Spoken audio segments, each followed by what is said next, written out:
I'm Dr. Aaron Miller, a neurologist at the Corinne Goldsmith Dickinson Center for Multiple Sclerosis at Mount Sinai School of Medicine in New York City. I'd like to share a little bit of information with you about relapsing forms of MS.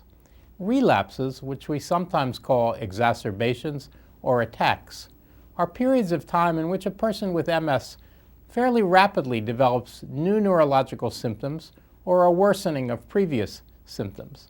This typically happens over days, and then a person gradually improves and often recovers completely. Relapses can occur in several different forms of MS.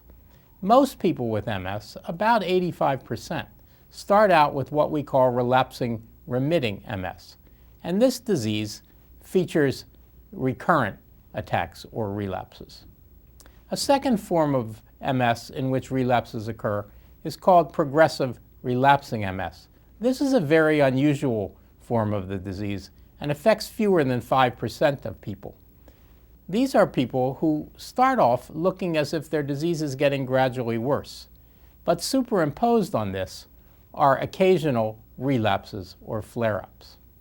Finally, some patients with relapsing remitting MS transition to a phase of the disorder that we call secondary progressive MS, in which they are gradually getting worse.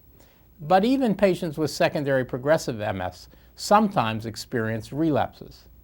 It's important for us to identify and recognize people with relapsing forms of MS because most of the treatments that we currently have available are best suited and most effective in treating relapses. There are many other things that we can do for all patients with MS to improve their symptoms, their quality of life, and their overall health outcomes.